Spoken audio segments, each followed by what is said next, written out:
Hi, and welcome to Gunpla TV, sponsored by Hobbylink Japan. And this is the episode. We're going to be looking at the latter half of 2010 and the year that was in Gunpla.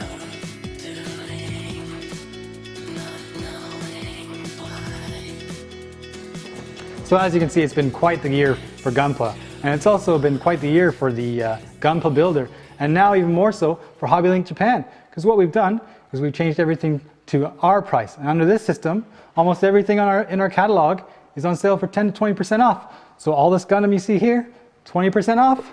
Great time to be part of the Gunpla hobby.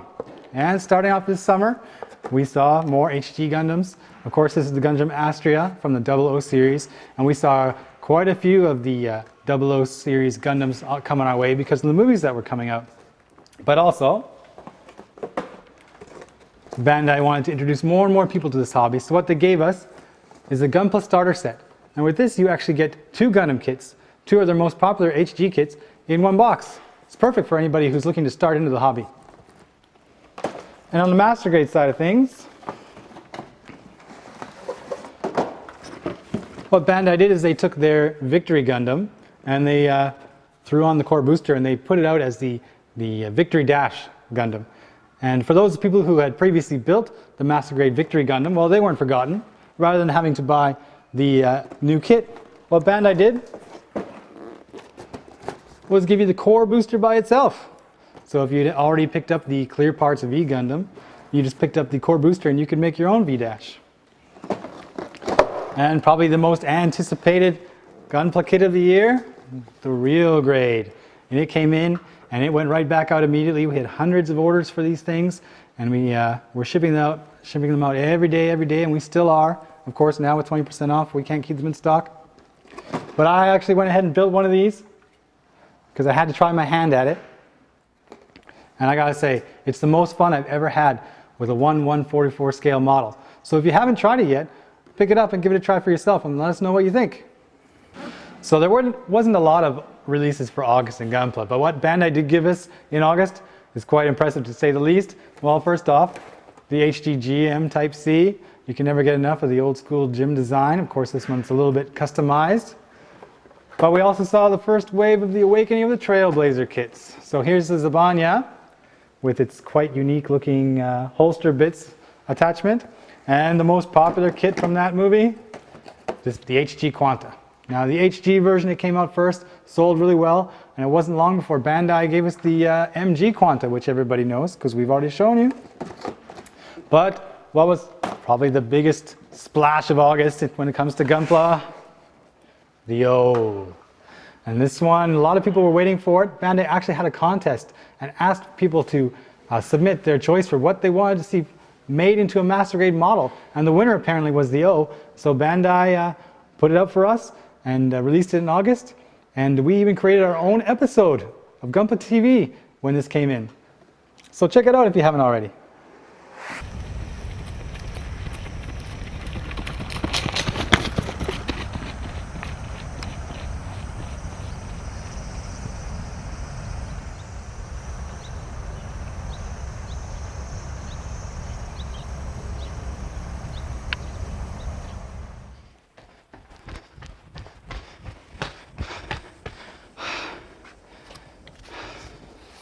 All right. It's here. The O. 1 for me, 2 for Hobbylink TV. All right. Let's go. So when September rolled around, Bandai had some new things for us. Some of which, of course, the continuation of the HG line for the awakening of the Trailblazer. Here's the Haruto, as well as the Raphael. But what Bandai also did was they introduced a new line from a new anime series, the Beginning Gundam, the Gunpla Beginning Builders. And as you can see, here is the first kit that they released, the GPB X80 Beginning Gundam. It looks quite unique compared to the other Gundams such as the RX-782 from previous series. But some old favorites made a return. Here's the same with the Gunpla Builder line, but it's the Gunpla Builder's color. You can see that the colors are, it's not the blue that you would normally associate with the Hainu. We've got this gray and yellow. And on top of that, when it comes to Master Grade, well, it's our very own mascot. I think some people saw this. About 500 people saw this in our 20th episode. This is the Master Grade Death Scythe. And it goes along with the Master Grade Wing Gundam that was released in April of this year. And my favorite kit from September would have to be the Delta Plus. Anytime I can get my hands on a Unicorn Gundam kit, I'm a happy camper. So I picked up the Delta Plus when it came out and put my own little color scheme on here and added some custom decals. And here he is. So this brings us to October, and in October we took a trip down to the hobby show and we saw the Bandai booth, and we saw everything that Bandai was going to be releasing in the remainder of 2010 and also 2011. And shortly after that, the product's starting to come in, and we had the HG00 riser. This is the condenser type, different from the previous HGO riser. This is the Awakening of the Trailblazer version here, of course, with the movie being so popular. And the Master Grade Rezel, we showed you a bit of this before. This is a fully transformable Master Grade. You build it into its robot mode, and by taking a couple minutes, you can change it completely into its Wave Rider mode, which is shown on the side of the package here.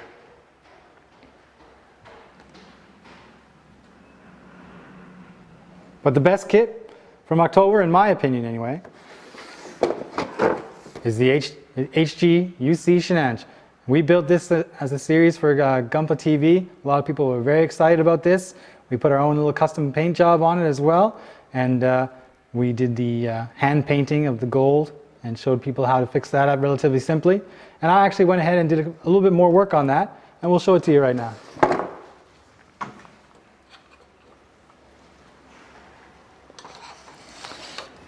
Here's my completed HGUC Shenange. I love this kit. Now, the decals that Bandai is putting out for this kit don't actually arrive till next week. So what I did is I went ahead and used some custom decals I had used for a Master Grade Shenange, and I incorporated them into this design. And the rest is decals from the Victory Gundam also put on here. Love this kit. So when November rolled around, we were all still really excited from the stuff we saw at the hobby show. And Bandai didn't hesitate to get some of that stuff out onto the market. And as you can see from the Awakening of the Trailblazer movie, here's the Brave Commander Test Type HG. But they went ahead and also gave us the standard type. So you actually get two choices when you're making this kit. You can choose to do it as the standard type or the commander type. Which do you prefer? I personally like the commander type, but I'm more of a fan of a blue color scheme than I am the green. And let us know which ones you picked up and why you like them. Also, from what we showed you at the hobby show, here's the next RG. This is RG number 2. This is Char Zaku. And just like the RX-782, there's a whole lot of pieces going in making this kit is what it is. It's almost like a Master Grade when you consider the articulation that Bandai gives you in such a small scale, as well with all the individual piping pieces. There's a lot of parts involved, and of course there's also a lot of marking stickers, just like the RX-782.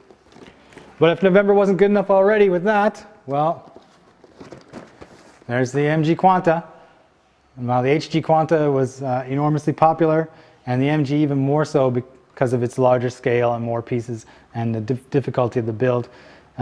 Some people mention that there's some problem with the GN bits, but if you're careful when you assemble this, you should be able to change configuration without too much problem.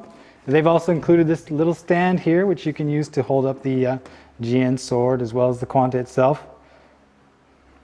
And Bandai have even gave you the option of getting a LED, but you need to order that through Japan. So a lot of people are missing out on that one. But that's okay. And also released in November, this kit was actually released previously as part of the Clear Parts campaign. And Bandai, of course, cannot keep releasing it in that form. And because this is a new kit, what they did is they took the Clear Parts out and redid the box a little bit and released the kit again. So this is just the red Astray Master Grade. And as you can see, it's still got the backpack of death here. It configures into a bunch of different modes, as well as becoming a weapon. So that was November in a nutshell. And now we're moving on to big old December. So when December rolled around, everybody was waiting for the big release from that month. We'll talk about that in a second. But what also came out that month that a lot of people picked up is the bear guy from the Gundam Builder series. This cute little guy comes with its own backpack resembling the Japanese school type of backpack, as well as an extendable arm. And due to the cuteness factor, a lot of female Gundam builders are picking this up and having a good time with it. And new to December as well, this one actually just came out next week. We haven't shown it to you last week. We haven't shown it to you yet. It's the Gundam X Divider. This is similar to the HG Gundam X that came out earlier this year. But what they've gone and given you this time is the divider itself. And it also, the backpack is slightly different. I can flip this around here. You can see here's your backpack here. And the moment most of us were waiting for in December, when that day finally arrived, it was joyous for everyone. Here's a Strike Freedom Gundam. Now we've already opened up the box and showed you guys the contents in our episode exclusive to that. But we can at least give you some more shots of the box because it's fantastic. I wonder if this is actually supposed to be the real size life scale. I don't know. It's pretty big, but I haven't built the Gundam itself yet to compare it with.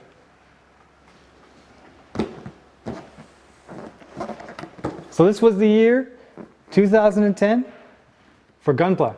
And it's actually not over yet. We still have a week left. And next week we should be seeing the mega-sized Char Zaku arrive.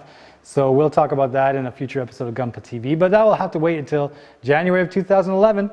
Because we're really busy here with Christmas and the year-end holidays here in Japan. So I look forward to seeing you guys in a few weeks. And please be sure to write in and let us know what was your favorite Gunpla from the year 2010. And also don't fail to take advantage of the new art price system on HobbyLink Japan when it comes to all the Bandai kits we have in our catalog. See you guys later.